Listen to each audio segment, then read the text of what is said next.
आरव बहुत कम बोलता था। उसे भीड़ भाड़ से ज्यादा अपनी किताबों की कंपनी पसंद थी। दूसरी तरफ काव्या मानो धूप का एक टुकड़ा थी।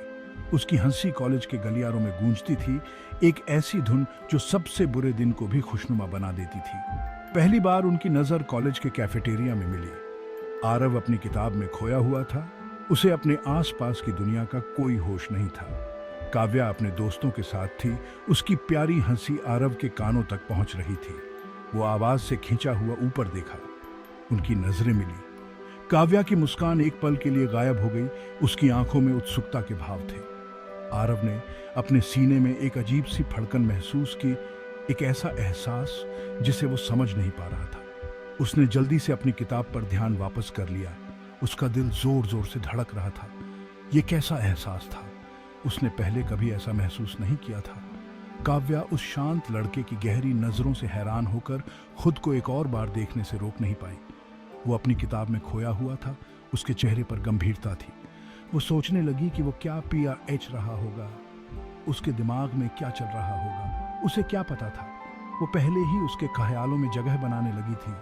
उसकी हंसी ने आरव की शांत दुनिया पर अपनी छाप छोड़ दी थी। उनकी राहें फिर से मिलने वाली थी। वो ये महसूस कर सकता था।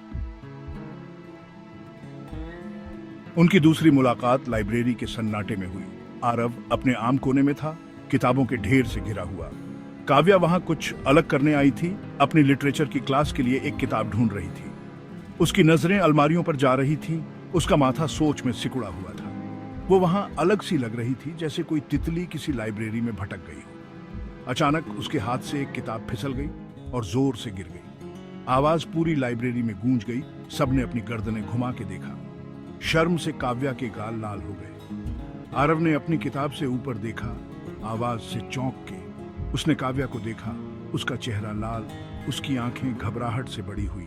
उसके होठों से एक धीमी हंसी निकल गई। उसकी हंसी की आवाज, जो बिल्कुल उम्मीद नहीं थी, ने माहौल को हल्का कर दिया। काव्या ने ऊपर देखा। उसे देखकर हैरान हुई कि वो नाराज होने की बजाय हंस रहा था। उसके चेहरे पर एक मुस्कान फैल गई और शर्मिंदगी दूर हो गई। आई एम सो क्लमजी, वो धीरे से बोली और किताब उठाने के लिए नीचे झुकी।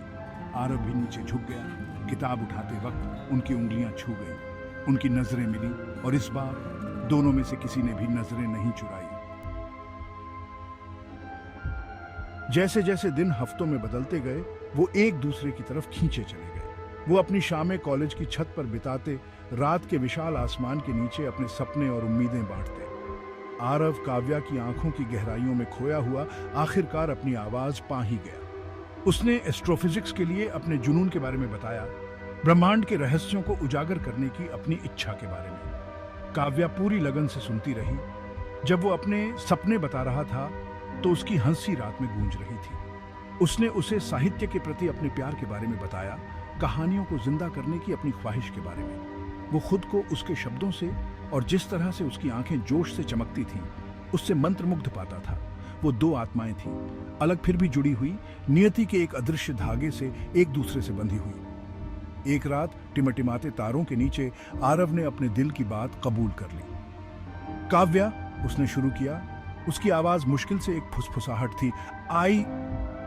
वो अपने शब्दों पर ठोकर मार रहा था। उसका सामान्य बोलने का ढंग उसे धोखा दे रहा था। काव्या उसकी झिझक को भांपते हुए अपने होठों पर उंगली रख दी। आई नो, वो वापस फुसफुसाई। उसकी आंखें अनसुने आंसुओं से चमक रही थी। I feel it too. और उसी पल रात के विशाल आसमान के नीचे उनकी प्रेम कहानी शुरू हुई। धारा 4, एक वादा। उनका प्यार परिसर के पुराने पेड़ों की छाया और लाइब्रेरी के शांत कोनों में खिल उठा। वो अविभाज्य थे, एक ही सिक्के के दो पहलू। उनके मतभेद ही उनके बंधन को और मजबूत बनाते थे।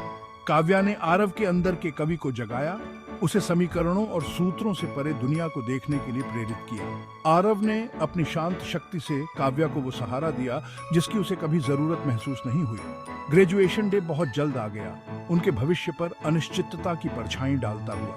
वो हाथों में हाथ डाले खड़े थे, उनके दिल अलग होने के ख्याल से भारी थे। अगर हम अलग अलग शहरों में चले गए तो? काव्या ने पूछा। उसकी आवाज में चिंता साफ झलक रही थी। आरव ने उसे पास खींच लिया। उसकी आंखें शहर की रोशनी को दर्शा रही थी। जिंदगी हमें जहां भी ले जाए काव्या, उसने कहा। उसकी आवाज दृढ़ थी।